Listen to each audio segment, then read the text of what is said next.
And welcome back. It's spooky season, and I'm playing with flashlights. I'm trying to do something really bizarre, but I don't know how to do it to match this review.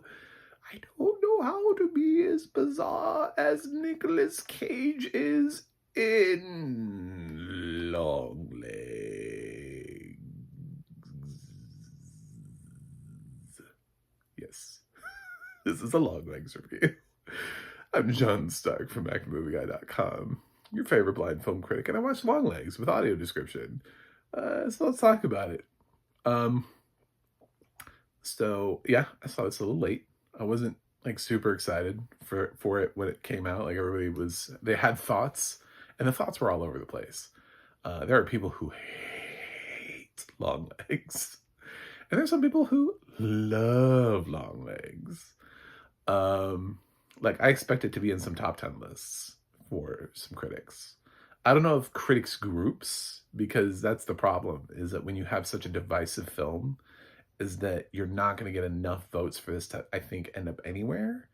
But it'd be interesting to see if it does show up. I think for any Critics Guild that has like a horror specific award, this is where it gets interesting, is does Long Legs crack that category?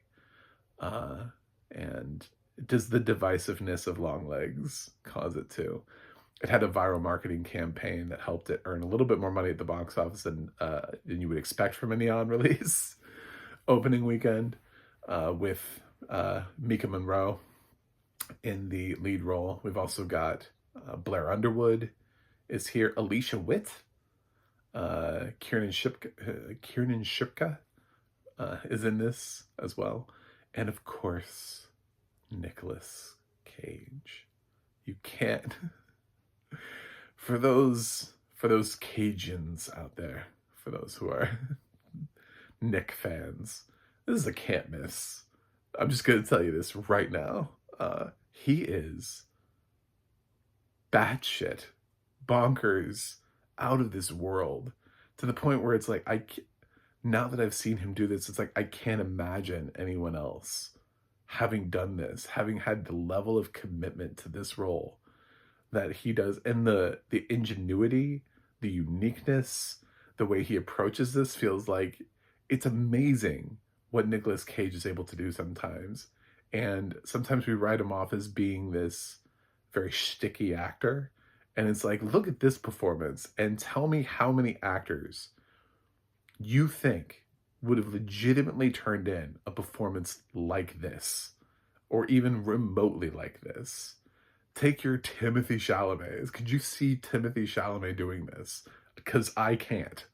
I cannot see him doing this. I cannot see Paul Mescal doing this. You know, I can't see, I mean, just like, pick one, pick an actor, you know, like Harrison Ford is never going to do this. Mahershala Ali, 2-time Academy Award winner, he would never do this.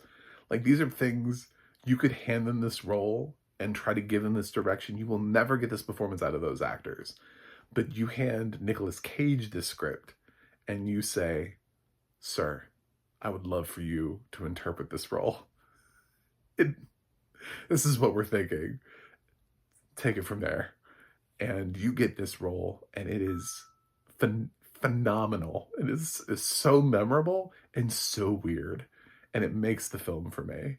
I've heard people think that this film is really like long and has these, and it kind of is boring. We just kind of see these shots and like they're investigating this serial killer crime, but they're not really. Everybody just kind of seems very like subdued, and they're kind of just talking. Like they're just, it kind of has that vibe. It's trying to unsettle you.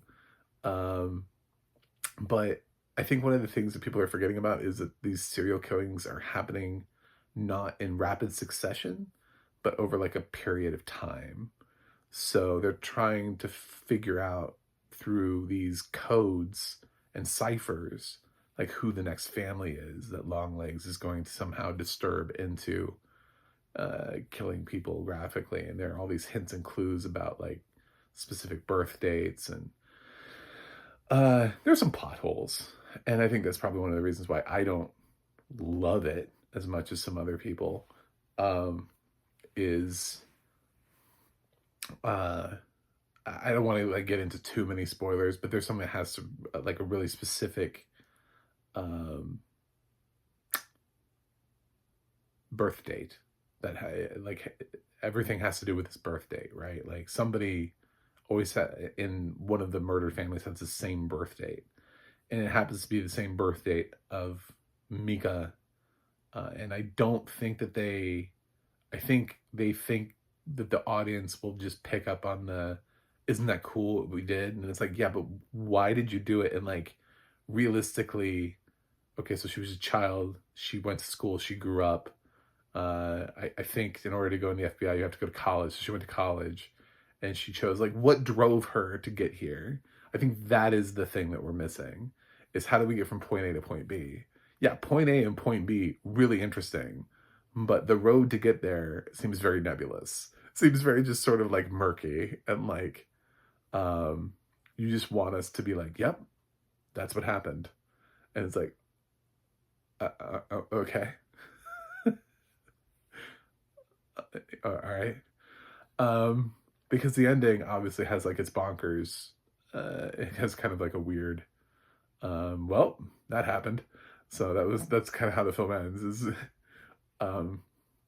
without revealing anything. It does kind of not end in like a traditional sort of like FBI agent movie way.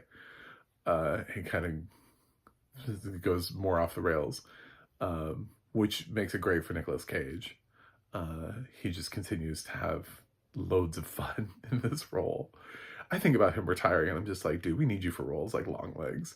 I need him less in shitty films like The Old Way. You know what I'm saying? Like, can we just not offer him things like that? Can we, like, I feel like Hollywood as a collective needs to get together and be like, how are we using Nicolas Cage appropriately? Because he's saying he only wants to do like 3 more films. And it's like, those 3 films though, they really need to be fantastic. It's like when you get nervous about hearing Quentin Tarantino's making 1 more film, you're like, man, it better be a banger if you're gonna do, because you are not old enough to retire, sir. So your last film better be great. And Nicolas Cage feels the same way. It's like, I don't want this to be like a Welcome to Mooseport situation where like one of the greatest actors of all time retires on a Ray Romano film. So, yeah, it's like, if this was Nicolas Cage's final performance, I think this says so much about who he is as an actor and the creativity and range that he brings to a performance. It's not even that big of a performance. He's not in that much of the film. But it's by far the most memorable thing about the movie is anytime he's on screen. The audio description about his character too is really great in terms of giving him this, again, this really sort of like darkly ominous vibe, and this very sort of like, what the fuck is going on? You know? Because you're asking yourself that constantly every time this dude shows up. You're just like, and there are times where you feel like a jump scare is going to happen, like a lot in a film, just because of the pace. I think that's the thing that people sort of underappreciated about the tone of the film, is that it persistently feels like you're going to be jump scared, but you're not. Like, you're like, for the most part, it's very tame that way. I'm not gonna say none exist or that there aren't surprises to be had, but there's something about when you like drop sound out and you just kind of sit in quiet in a horror movie that I think people are just like, they're expecting something to just go pop out of nowhere, you know? But they're playing with that sort of trope that other films have set up, and they're like, well, we're not going to do that. We're doing this though. And if we can hold your attention, great. And I think for the most part they do. So it's not my favorite horror movie of the year, but I do respect what they did here. I think, like I said, I think there's some plot holes. We're sort of just presented with Mika at the beginning. She just is an agent. You know, there's a little opening sequence. I'm not going to ruin that because it's not it anyway. But um, the first time we see her, she just is an agent, and it's like we don't.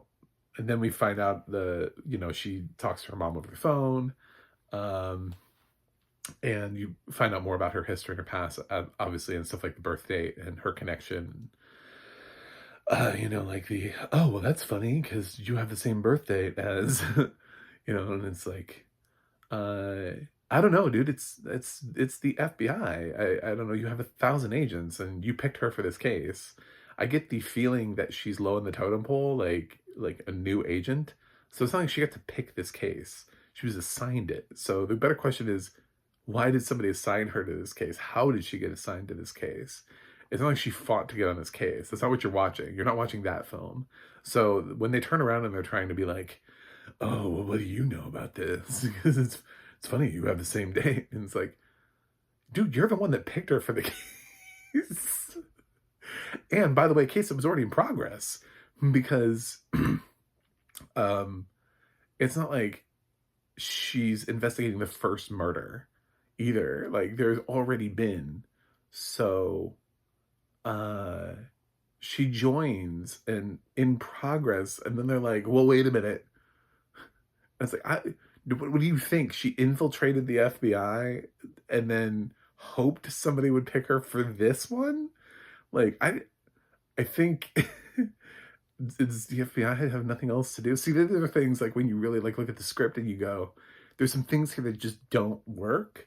But I have very different complaints than most of the people who are out there who are like, it's slow. It's not slow.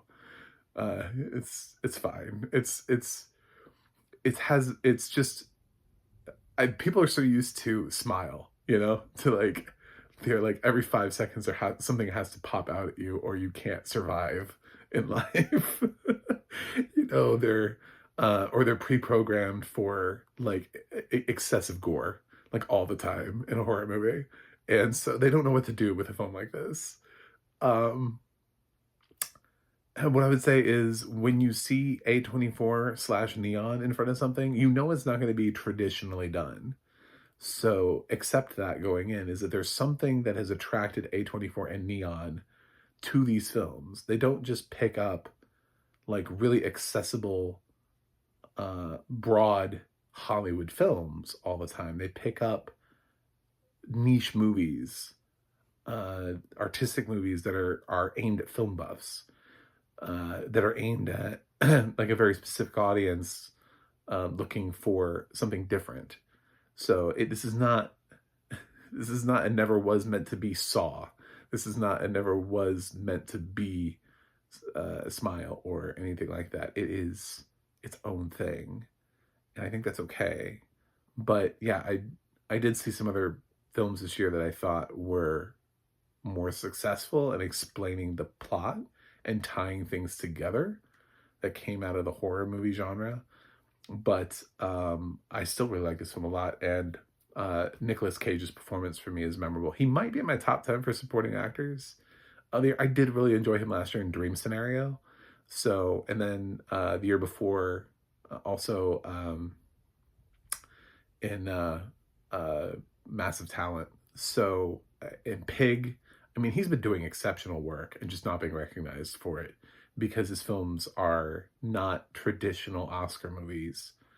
And this is something where it's like, this is so weird. But it is absolutely a masterclass in everything that makes Nicolas Cage and why he has fans. And I'm tired of seeing him in shitty films like The Old Way. I know he went through a rough period and was doing some straight to video films, and we didn't really know what to do with him. But now that we've accepted the fact, and I think there are a lot of directors who grew up watching Cage and they're using Cage appropriately, there's no reason to be offering him those roles, and he needs to stop taking them. He's getting offered some really excellent stuff with Massive Talent, Dream Scenario, Pig, Long Legs recently, that there's no reason for The Retirement Plan and The Old Way. Those are just films that need not be in his resume. So we're back. We're having a renaissance of Nicolas Cage, and I would love to see him stop doing shitty movies that have no bearing on anything in life. that nobody's ever going to remember or talk about. But these are the performances, sort of like how people talk about Mandy. They're like, oh my God, Mandy. Have you seen Mandy? He's great at Mandy. You know, he can be, and he can make a film. And I think he makes Longlegs. So that's my approach to Longlegs. I thought the audio description was fine. Like it didn't overly reveal anything or give anything away. I didn't feel like it was, I was creeped out enough. So I think the vibe worked. Yeah. So check out Longlegs. It might be in my top 10 horror films of the year. It's not going to be my number one, but that's it. That's what I got. So I'm going to give Longlegs a B+. I thought it was successful. Anyway, thanks for watching. Thanks for subscribing. I'll see you guys on the other side.